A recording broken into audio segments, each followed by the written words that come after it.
Have you ever tried wading through, one of those massive legislative bills? Yeah. Or even just the news headlines about them? Oh, yeah. It's dense stuff. Right. And you're just left thinking, okay, what does all this legal jargon actually mean for me? Hmm. Like for my grocery bill or my energy costs? It can feel, well, pretty overwhelming. Absolutely. It's a common feeling. These deals are written for legal precision, not always for easy reading by the public. And the real world impacts, the stuff that hits your wallet, that often gets buried. And that is exactly what we're trying to tackle here today. Welcome. We're doing a deep dive into this huge piece of legislation, the One Big Beautiful Bill Act. A very descriptive title. Indeed. And our focus is specifically on what we're calling plebonomics, basically the economic side of things for everyday people. How this bill hits your finances, your daily life. So the goal is to break down the key parts in a way that's, easy to grasp. Exactly. We want you to understand how this could really touch your life, from the food in your kitchen to your heating bill, even your long-term savings plans. And we've gone through the source material, the bill itself, page by page. So this is sort of a shortcut for you, hitting the most important bits without you having to read hundreds of pages. Okay, let's unpack this. Where should we start? Maybe something really fundamental, like food and household costs. Sounds good. And what's striking right away is how detailed the changes are in this area. We're talking nutrition assistance, utility bills, even internet access. It gets pretty specific. Right. Not just broad ideas, but actual adjustments. So let's look at subtitle A, Nutrition. Section 19101 talks about reevaluating the Thrifty Food Plan. What is that exactly? Okay, so the Thrifty Food Plan is basically the blueprint SNP uses, that's the Supplemental Nutrition Assistance Program, to figure out benefit amounts. Food stamps, yeah. Right. Historically, it defined a sort of minimum cost nutritious diet for a family of four. And this bill changes it. It mandates a reevaluation, yes. Got The it. old definition of the family, man, woman, 2050, kid 6'8", kid 9'11", gets a tiny tweak. Now it's man and woman 2050, kid 6'8", and a child age 9. Okay, a small detail. Is there more? The bigger deal is how it adjusts going forward. Starting October 1st, 2025, and then every year after, the cost gets adjusted based on the Consumer Price Index for all urban consumers, the CPIU. Ah, inflation. Yeah. So it tries to keep pace with rising food prices. That's the idea. If your grocery bill goes up, the CPIU should reflect that, and SNP benefits would, in theory, adjust upwards, too. It also mentions specific cost adjustments for places like Hawaii, Alaska, Guam, the Virgin Islands, but capped. So for you listening, this could be really significant. Tying SNAP benefits to the CPIU means the purchasing power should hold up better when prices rise. Exactly. It potentially means more help affording groceries for eligible families, especially when costs are volatile. That baseline family definition matters for the starting point, but the CPI link is about keeping up. It seems like a move to prevent the value of those benefits just, fading away over time. It does. Now, shifting slightly, Section 19102 deals with SNP work requirements, specifically for ABIWDs, able-bodied adults without dependents. Okay, what's changing there? Well, the bill amends the rules about exemptions, particularly in non-contiguous states. So think Alaska, Hawaii again. Right. The Secretary of Agriculture gets the power to grant exemptions there if the state asks for it and conditions are met, like high unemployment or just not enough jobs available. So if you happen to be an ABID in one of those states, this could mean more flexibility. You might not have to meet the work requirements if the job market is really tough. Potentially, yes. It provides a bit more leeway based on local economic conditions, which seems practical. Makes sense. Yeah. What else affects household budgets? Section 10103, Standard Utility Allowances. Yes, this modifies how utility costs are factored into SNP calculations. It pays special attention to households with an elderly or disabled member. How so? It specifically looks at how third-party energy assistance payments, like LIHEAP help with heating bills, are treated in the calculation. Ah, okay. So changing that could actually increase someone's SNAP benefit amount because utilities are a huge expense. Precisely. If those assistance payments are treated differently, it could lower the counted income or expenses in a way that boosts the SNP benefit. It recognizes that household needs go beyond just food costs. Interesting. Now, Section 1104 sounds a bit different. Restrictions on internet expenses. Yeah, this one amends part of the Food and Nutrition Act. The bill text itself doesn't spell out the exact restriction, just that there is one regarding internet expenses in SNP calculations. So depending on what that restriction is, it could mean internet costs are maybe capped or not fully deductible anymore when figuring out benefit. That's the potential outcome. It might affect the net income calculation for some households, possibly leading to slightly lower benefits if that expense isn't counted the same way. It really highlights how tricky it is defining essential costs today. Always evolving. Okay, what about sections 1105 and 10106? Matching funds, administrative costs. Sounds a bit behind the scenes. It is, but it has real-world ripples. It sets up a state quality control incentive for SNIT. Basically, the federal government share of the cost is tied to how accurate the state is in making payments. How does that work? States with low error rates, say under 6%, get 100% federal cost sharing for the benefits paid out. If the error rate creeps up, say to 10% or more, the federal share drops to 85%. This starts in fiscal year 2028. So it pushes states to run the program more efficiently. Exactly. And while that's indirect for you, the beneficiary, better accuracy could mean smoother processing, fewer delays, a more reliable system overall. It's about making the whole machine work better. Got it. Lastly, in this section, 1108, alien SNAP eligibility. What's the story there? This clarifies which non-citizens are not eligible for SNIP. Generally, it includes those who haven't been lawfully resident for at least 5 years, unless they're refugees, asylees, or have certain other protected statuses. But here's the key part. Even if someone in the household is ineligible themselves, their income and resources are still counted when figuring out the household's total eligibility and benefit amount. Wow. So for households with mixed immigration statuses, this could definitely impact the total assistance they receive, even if some members aren't getting benefits directly. That's right. It clarifies the rules, but could restrict benefits for certain households. It shows how complex these eligibility rules can get on the ground. Definitely highlights how these administrative details really filter down. For sure. It really sets the stage for how policy impacts daily life. And it's not just about food, right? The bill also tackles housing and, crucially, how you save for the future. Okay, let's move on to shelter and savings. This feels like where things could get really interesting for homeowners, renters, anyone trying to build some financial security. Absolutely. This part of the bill shows some interesting shifts in where federal money is going or not going and how tax policy is being used to shape investment and savings. So, starting with housing and community development, Section 3002 mentions a rescission, taking back funds. Yes, specifically rescinding funds for the Green and Resilient Retrofit Program for multifamily housing. Okay, translate that for us. What does that mean practically? It means less federal cash available to help apartment buildings become more energy efficient or, resilient to things like extreme weather. So if you're a renter. Down the line, it could mean higher utility bills if your building doesn't get those efficiency upgrades, or maybe fewer green housing options on the market when you're looking to move. It subtly shifts the landscape. Okay, so a cut there. But what about Section 70422? Permanent enhancement of the low-income housing tax credit. That sounds positive. It is. The LAHTC is a really critical tool for getting affordable housing built. Making it permanent provides stability that developers need to plan long-term projects. And it does more than just make it permanent. Yes, it adds a special rule for existing buildings getting upgrades that can sometimes be treated like new buildings for credit purposes. And it tweaks the rules around tax-exempt bond financing. Both changes aim to make it easier to get affordable housing projects funded and built. So for you struggling with housing costs, this could eventually mean more affordable apartments or homes being built in your area. That's the goal. More supply is crucial.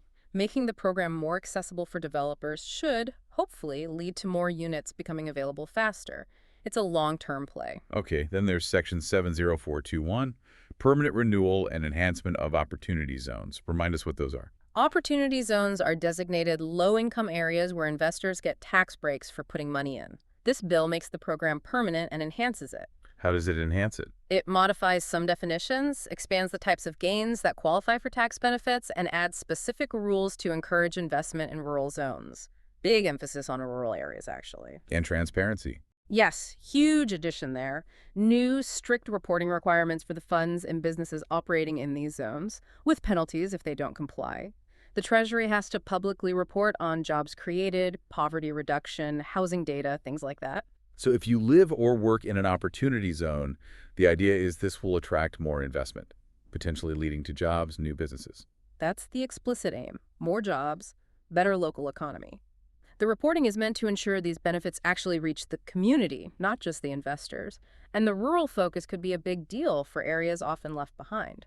All right, let's pivot directly to personal savings and investments. Section 70105 talks about tax-preferred savings accounts. Right. This section basically enhances the tax benefits for things like retirement plans, health savings accounts, HSAs, Archer MSAs.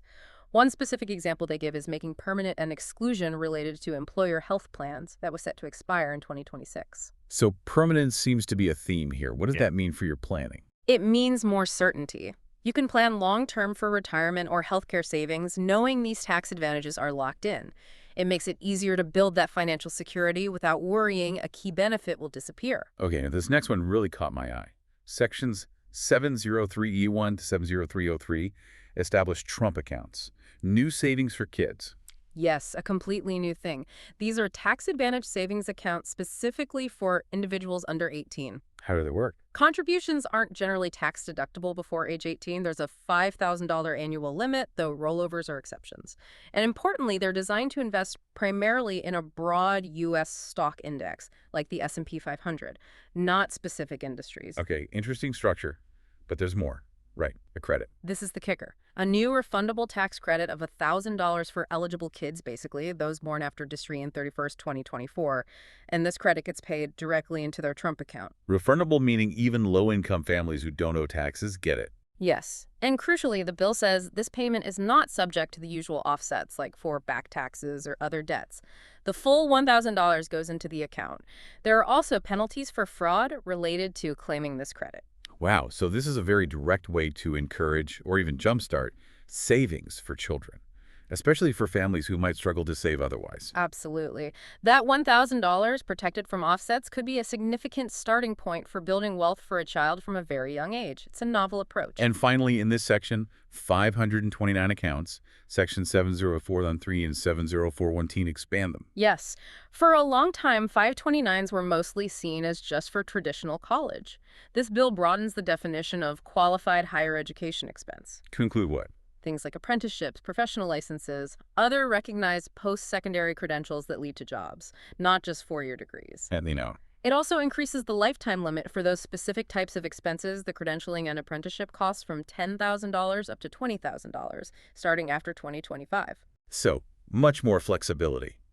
If you've saved in a 529, you can now use it for a wider range of career paths, like vocational training or certifications. Exactly. It reflects a more modern view of education and work. It makes those savings useful for more people pursuing different valuable pathways beyond just traditional university. That seems like a really practical change, aligning the tool with how people actually train for jobs today. Agreed. It makes the 529 plan relevant to a broader segment of the population. Now, if we sort of connect all this back to the bigger picture, a lot of the changes we're about to discuss seem aimed squarely at putting money back into people's pockets, or at least making everyday financial life a bit easier to navigate. Exactly. Let's talk about those direct financial impacts you'll actually feel in your wallet or your bank account. This is the real Plebonomics stuff. Right. We're looking at tax rates, deductions, how gig work is handled, things that directly affect your take-home pay or your tax bill. Okay, let's dive into tax relief for families and workers. Section 7 CVO 101, permanent reduced tax rates. This sounds huge. It is. It takes the current individual income tax rates, which were set to expire, go up at the beginning of 2026. The so-called tax cuts. Those ones. And it makes them permanent. Strikes the sunset date. So those lower rates continue indefinitely. So for your personal planning, this means stability. You can count on those rates staying put, no sudden tax hikes scheduled. That's the major benefit for individuals and family certainty. It removes a big question mark hanging over financial planning for the next few years. Of course, from a government perspective, it locks in lower revenue streams long term. Right. Trade-offs as always. Then, Section 70102, permanent enhancement of the child tax credit. What's changing there? It makes the enhanced child tax credit permanent. Crucially, it makes it fully refundable and increases the maximum refundable part to $1,400. And it adjusts for inflation. Yes. After 2024, that $1,400 gets adjusted for inflation, which is key to maintaining its value. It also specifies the Social Security number requirements for the child, aiming for clarity. So this is a direct boost for families, especially lower income ones, who might not have gotten the full credit before because it wasn't fully refundable. Exactly. Full refundability is a big deal for families with little or no tax liability. The inflation adjustment helps ensure it remains a meaningful support over time. Okay, moving on. Section 70120 here.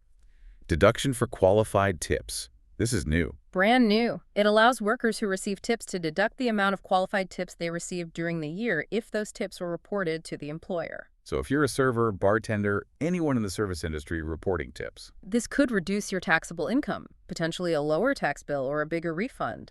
It recognizes that unique income structure. There are rules for self-employed people too, and requirements about Social Security numbers and filing status.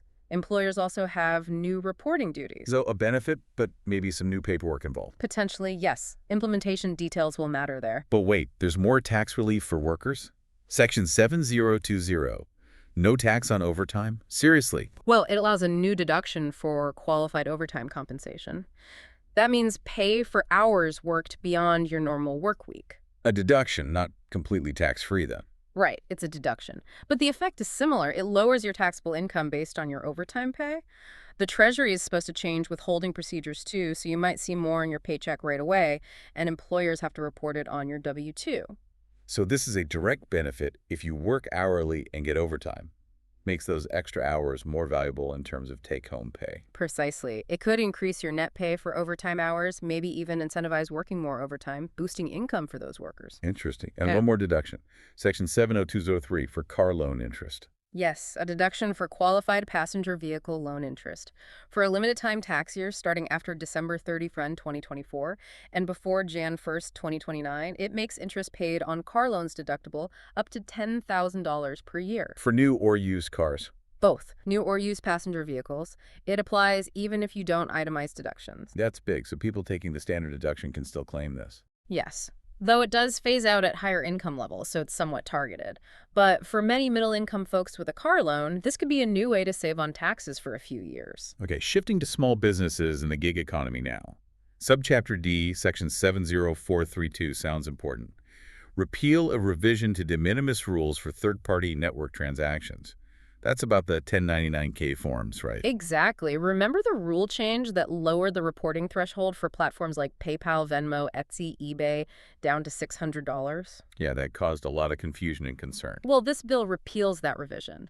It puts the threshold back to where it was, $20,000 in payments and over 200 transactions. Wow. So that $600 rule is gone. If this passes as written, yes, it goes back to the much higher threshold. What does that mean for you if you sell stuff online or do gig work? It means far fewer people will get a 1099K form. If you're just a casual seller or do small-scale gig work, you likely won't hit the $20,000 and 200 transaction thresholds. It dramatically reduces the reporting burden for millions. This seems like a huge relief for a lot of people. It certainly removes a significant administrative headache. And related to that is Section 70433, increase in threshold for information reporting. What does that cover? This increases the general threshold for businesses needing to issue 1099 forms for payments to contractors or service providers. It raises it from $600 up to $5,000. A similar idea. Less paperwork for smaller payments. Exactly. Businesses won't need to issue 1099s for those smaller gigs or services under $5,000. Again, it reduces the administrative load for small businesses and independent contractors receiving those smaller amounts. It does raise that question, though, doesn't it? Finding the right balance between making sure taxes are paid and not overwhelming individuals and small businesses with paperwork. That's the perennial challenge in tax policy, absolutely. Easing compliance versus ensuring enforcement. Right. Okay, so beyond the direct money in your pocket, this bill also gets deep into health and well-being. That's obviously a massive area for everyone. So let's tackle healthcare. What does this One Big Beautiful Bill Act mean for things like Medicaid, Medicare, even just buying insurance on the marketplace? These are huge systems affecting millions. They are, and this bill introduces some pretty significant changes impacting who's eligible, how easy it is to access care, and sometimes how much it might cost you out of pocket. It's definitely a mixed bag. Okay, let's start with Medicaid. Subtitled D, Chapter 1. Section 71111 sounds counterintuitive, prohibiting implementation of a Medicaid streamlining rule. It does sound odd, right? But yes, it explicitly prevents CMS, the Centers for Medicare and Medicaid Services, from moving forward with parts of a final rule from 2024. That rule was actually designed to make Medicaid applications, eligibility checks, and renewals easier. So this bill stops that simplification effort. For how long? until September 30, 2034. So it's a long pause. Wow. So if you're on Medicaid or applying, this means those hoped-for simplifications are off the table for a decade. You might still face the same administrative hurdles. That appears to be the effect, yes. It keeps the current, sometimes complex, processes in place rather than implementing the planned streamlining. It's a policy choice to delay those specific changes. Okay, related to that maybe, Section 71102 and 71103 talk about establishing Medicaid eligibility verification requirements. More checks. It seems so. It mandates states to regularly get address info for beneficiaries starting in 2027, and they have to submit data to a new federal system starting in 2029, plus establish robust processes to verify eligibility checking for deceased beneficiaries, things like that. So the goal is accuracy, making sure only eligible people are enrolled. That's the stated aim, improving accuracy, reducing waste. But for you, as a beneficiary, it likely means more frequent checks. You'll need to be really diligent about keeping your information updated with the state agency to avoid any disruption in coverage. More hoops to jump through, potentially. Potentially, yes. Then there's Section 71119, introducing Medicaid community engagement requirements. Work requirements. Essentially, yes, for certain adults. Yeah. It requires states to set up community engagement requirements for able-bodied adults aged 19 to 59. But there are exceptions. Oh, yes. Oh. Important ones. Pregnant women, medically frail individuals, parents of young children, certain veterans with disabilities, others are exempt. And what kind of engagement are we talking about? Things like working 80-plus hours a month, doing community service, or being in school or vocational training. States have to track compliance, provide notices, grace periods. So if you're an able-bodied adult on Medicaid, not exempt, this could be a major change. You'd have new requirements to meet to keep your benefits. That's exactly right. Understanding the rules in your specific state, the exemptions, and how to document your compliance would become critical to maintaining coverage. It's a significant policy shift, linking benefits to work or related activities. And more changes with Section 71120, modifying cost sharing for expansion individuals. Does this mean co-pays for people covered under the ACA Medicaid expansion? Potentially, yes. Starting October 2028, states would be required to impose some form of cost-sharing deductibles, co-pays for Medicaid expansion individuals whose family income is above the poverty line. Are there limits? Protections? Yes, there are limits on the total amount of cost sharing and important exemptions for essential services like emergency care, family planning, and substance use disorder treatment. But still, for someone covered by the expansion, this could mean new out-of-pocket costs they didn't have before, making care more expensive. That's the potential impact for that specific group, yes. It shifts some costs back onto beneficiaries in those income brackets, altering the structure of expansion coverage. Okay, but there's also Section 71121 about adjustments to coverage of home or community-based services. This sounds more positive. It does. It gives the Secretary more authority to approve state waivers for HCBS home and community-based services under Medicaid. It allows states more flexibility in designing these programs, setting eligibility, defining services. As long as it doesn't cost more than putting someone in a nursing home. Right, as long as the per-person costs don't exceed institutional payer costs. So if you or a loved one needs long-term care, this could mean more options to receive that care at home or in the community, rather than having to go into a facility. That's the potential benefit. More choice, potentially better quality of life, allowing people to stay in familiar surroundings. It supports that shift towards community-based care. Okay, let's move to Medicare now, Chapter 2. Section 71201 talks about limiting Medicare coverage for certain individuals. Who? This limits coverage for people not living in the 50 states, D.C., or a territory, and also for those who aren't U.S. citizens or nationals or certain categories of lawfully admitted aliens. When does that take effect? Immediately for new beneficiaries and after an 18-month grace period for people already enrolled who fall into those categories. So this could affect non-citizens or expats who currently have Medicare. They might lose coverage. That's the implication, yes. It narrows eligibility based on residency and citizenship status. On the other hand, Section 712R2 provides a temporary payment increase under the Medicare physician fee schedule.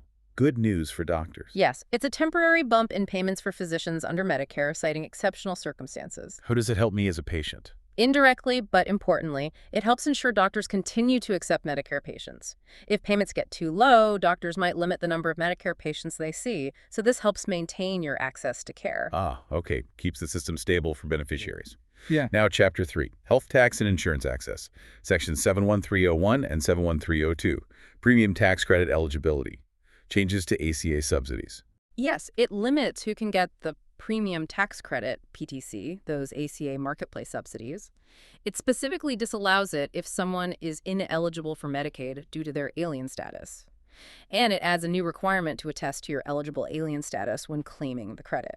So if you get your insurance through the ACA marketplace, especially if you're not a citizen or your status is complex, these changes could affect your eligibility for subsidies. More hoops again? It seems so. It adds verification steps and limitations for certain groups navigating between Medicaid and marketplace coverage. But some good news in Section 71306, permanent extension of telehealth safe harbor. Yes. This makes permanent the rule allowing high-deductible health plans, HDHPs, paired with health savings accounts, HSAs, to cover telehealth visits before you meet your deductible.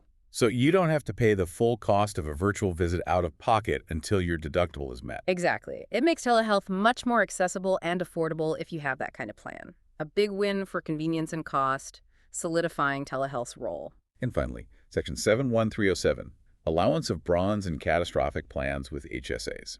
More options. Yes. Currently, you generally can't pair the lowest premium plans, bronze and catastrophic, with an HSA. This bill would allow that combination. So you could choose a cheaper, high-deductible plan, but still get the tax benefits of an HSA. Precisely. It expands options, potentially offering more affordable choices, especially for younger or healthier folks who want that HSA advantage, but prefer a lower premium plan. More flexibility in the market. Okay, after navigating all those complex healthcare changes, let's pivot to something equally crucial for the future: education and the workforce. How does this bill shape learning, training, and job opportunities? This is another area with some really significant shifts. We see changes aimed at refining federal student aid, boosting workforce training, but also redirecting investments, particularly when we loop in the energy policy aspects tied to jobs in the economy. All right, let's start with higher education and student aid in Title 8. Section 8001, exemption of certain assets in financial aid calculations. This sounds familiar, like it's been talked about before. It has. This amends the Higher Education Act to stop certain assets from being counted against students applying for federal aid, specifically the family's primary home and family-owned small businesses, those with 100 or fewer employees, or meeting certain revenue tests. So if your family owns a home or a small business, it won't hurt your chances of getting financial aid as much. Exactly. It could significantly reduce your expected family contribution, EFC, potentially making you eligible for more grants or other assistance. It aims to prevent families from feeling pressured to sell off major assets just to afford college. That seems like a big relief for many families. Now, Section 81001, annual loan limits. What's the change there? It adds rules mainly about part-time students. It mandates that if you're enrolled less than full-time, your annual federal loan limit has to be reduced proportionally.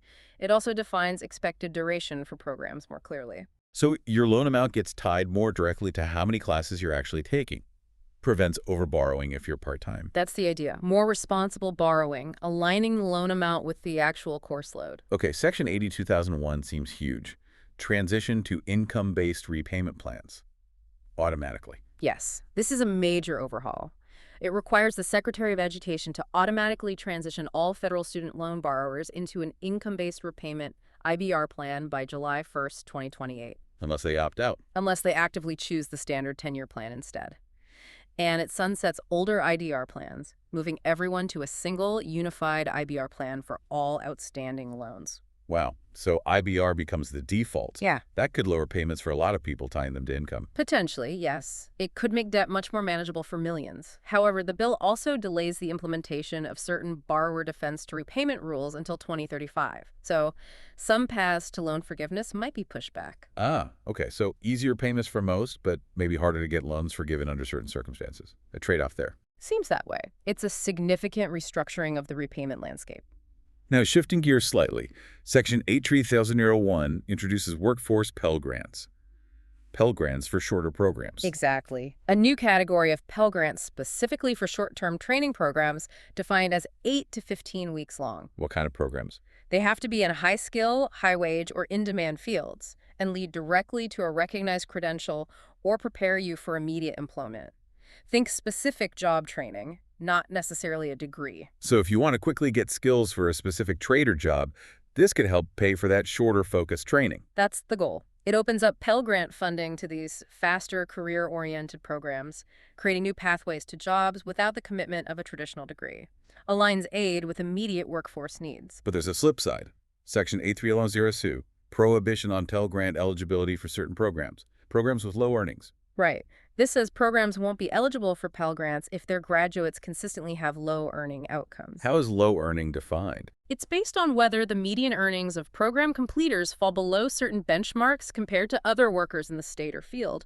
Basically, does the program lead to a decent paying job? So this is trying to ensure federal aid goes to programs that actually provide a good return on investment for students and taxpayers. That's the intent. It puts pressure on programs to deliver results. For you, as a student, it means you should really research the job prospects and earning potential of any program you're considering, as some might lose Pell eligibility under this rule. Focus on outcomes. Makes sense. Okay, let's connect this to the broader economy via energy policy. Subchapter B and parts of Subchapter A in the tax code. Sections 50101 to 50103 require oil and gas lease sales. Yes, mandates the Interior Department to hold at least 4 lease sales annually in specific western states and Alaska, plus in the Gulf of Mexico. They have to offer at least half the identified acreage. It also includes rules about production and royalty rates. What's the intended impact for everyday people? The argument is that increasing domestic oil and gas supply could lead to more stable or maybe even lower energy prices, so potentially affecting your gas bill, heating costs, and the price of goods overall. It's a push for domestic fossil fuel production. But the bill also adds costs for renewables. Section 50104, acreage rent and capacity fees for wind and solar. Yes, it establishes new annual fees for wind and solar projects operating on public lands. There's a fee per acre and another fee based on the energy generating capacity per megawatt, both adjusted for inflation. So companies building or running solar and wind farms on public land will have to pay these new fees. Correct. And those new costs could potentially get passed on to consumers through higher electricity prices. It might make developing renewables on public lands more expensive, potentially slowing their growth compared to other sources. And tying into that, Sections 70507 to 70515 talk about terminating or restricting clean energy tax credits. Yes, this is a significant rollback. It terminates or restricts several tax credits supporting clean energy, things like credits for energy-efficient buildings, new efficient homes, clean hydrogen production, and importantly, the main production and investment tax credits for wind and solar projects placed in service after December 31st, 2027. So removing the financial incentives for building new wind and solar after 2027. Largely, yes. It also restricts credits involving prohibited foreign entities, aiming to encourage domestic supply chains. What's the likely outcome for you? Less incentive means potentially slower development of clean energy. This could impact future energy prices, the mix of energy sources available, and the availability of energy-efficient homes or products. The supply chain rules might also raise costs initially while benefiting domestic manufacturing long-term. It's a clear shift in energy priorities. Okay, moving into our final segment, security at home and abroad. This covers military quality of life, border security, immigration things that impact communities, federal workers, and national priorities. Big spending here, too. Definitely. This section directs substantial funding towards national defense, domestic security, and managing immigration, with very specific effects on personnel, infrastructure, processes, and even federal employee benefits. Let's start with Title II, Military Personnel Quality of Life. Section 2001 details enhancements for the Department of Defense. Yes, a major investment here. $13.65 billion allocated for fiscal year 2025, specifically for quality of life improvements for service members and their families. What kind of improvements? It's broad. $3.8 billion for fixing up barracks unaccompanied housing, $2 billion for the Defense Health Program, $2.9 billion to boost the basic allowance for housing, BAH, helping with off-base housing costs. Significant amounts. What else? $50 million for bonuses and incentive pays, a really practical one. $590 million to increase the temporary lodging expense allowance from 10 days up to 21 days, huge help during moves. $100 million for impact aid for schools near bases. $10 million to help military spouses with professional licensing when they move states. And something about housing construction. Right. It increases the federal government's cost share when partnering with private companies to build military housing, aiming to speed that up. So if you're in the military or a military family, this is all very direct, tangible improvement. Better housing, healthcare, more money for housing and moves, support for kids and spouses. Exactly. It addresses many of the common pain points of military life. That extended lodging allowance alone is a significant practical benefit for families undergoing a PCS move. It's a substantial focus on improving daily living conditions and financial well-being for service members. Okay, now shifting to border security and immigration in titles AGS, X, and X, Section 9001, Border Infrastructure and Wall System. A lot of money here. A huge amount, $46.55 billion allocated just for FY 2025 for border infrastructure. That includes new and replacement barriers, the wall system, plus access roads, cameras, lights, sensors, ground prep, the whole package. So a massive investment in physical barriers and technology at the border. The impact on everyday people is mostly indirect, through effects on border communities and the national conversation. Primarily, yes. It represents a very specific resource-heavy strategy for border control, with downstream effects on local economies, migration patterns, and national security discourse. And complementing that, Section 9002 focuses on CBP personnel and resources. More agents. Yes, funding to hire 22,000 additional Border Patrol agents, backed by $10 billion, plus $1.5 billion for performance and retention bonuses for current agents and officers. Also, $855 million for vehicles and $5 billion for facilities and checkpoints. So a major surge in personnel and resources for customs and border protection. If you live near the border, you'd likely see a much larger CBP presence. Very likely, yes. More agents, potentially more checkpoints, upgraded facilities. It aims for significantly enhanced enforcement capacity along the border. Okay, what about managing migrants, particularly children? Section 9003, funding for care of unaccompanied alien children, UAC, and migrant processing. Right. This allocates funds for the care and housing of UACs and for processing facilities. It also specifically funds background checks and suitability studies for potential sponsors who might take in these children. What do those checks involve? Collecting detailed personal info from the sponsor name, date of birth, validated address requiring an in-person interview, contact info. It also funds fingerprint and DNA collection for migrants, including children, plus criminal and gang checks for UACs aged 12 and older. So significant investment in managing the flow, but also much more scrutiny for potential sponsors and data collection on migrants. Yes, it outlines resources for care, but couples it with enhanced vetting and data collection aimed at security and identification. If you were considering sponsoring a UAC, you'd face a very thorough screening process. Now, Title X, Part 1, Immigration Fees. This seems like it will directly hit people financially. Absolutely. This imposes a range of new or increased fees for various immigration applications. Such as? A $50 fee to apply for asylum, plus another $50 annually while the application is pending, with some humanitarian exceptions. A $250 fee for initial and renewal employment authorization documents, EADs. $250 for immigration parole, $250 for special immigrant juvenile status, $250 for initial and renewal temporary protected status, TPS. Wow, $250 seems like a common figure. Any others? Yes, a $250 visa integrity fee when a non-immigrant visa is issued, adjusted annually for inflation. A $250 fee for Form I-94 arrival departure records. And that $250 annual fee for EAD renewals, too. So if you're an immigrant navigating the system, applying for status, work permits, etc., you're facing potentially hundreds, maybe thousands, in new fees. That's the direct impact. It significantly increases the cost of navigating the legal immigration system, which could be a major financial barrier for many individuals and families. Okay, one last piece here. Section 9006, impacting federal workforce health benefits. Audits. Yes, it requires the Office of Personnel Management, OPM, to conduct comprehensive audits over 3 years to verify the eligibility of family members covered under federal employee health benefits, FEHB plans. How will they verify? By reviewing documents like marriage and birth certificates. And the bill requires OPM to disenroll anyone found to be ineligible. So if you're a federal employee covering family on your health plan, you should expect an audit. You might need to provide proof, like birth certificates. That's what it indicates. It's an effort aimed at program integrity, ensuring only eligible dependents are covered, potentially saving taxpayer money. But it will mean some extra administrative work for federal employees to verify their dependents. Wow. Okay, that was an incredibly detailed deep dive into the One Big Beautiful Bill Act.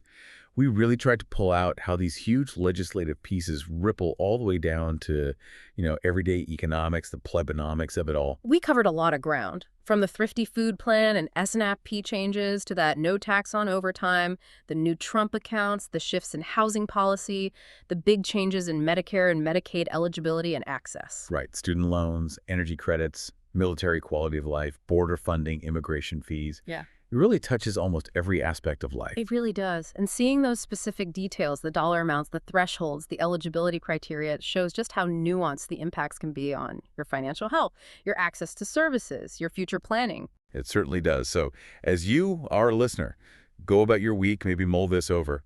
With all these wide-ranging changes hitting personal finance, healthcare, housing, energy, how do you think this One Big Beautiful Bill Act might really reshape daily life for most Americans in the years ahead? Yeah, what specific area do you think will see the most significant, the most immediate impact on your own situation or on the country as a whole? Is it the tax changes, the healthcare rules, the savings incentives? Lots to think about. Will the net effect be more stability for some, new burdens for others, or just a fundamental reshuffling of priorities? A question worth pondering. Until next time, keep digging deeper.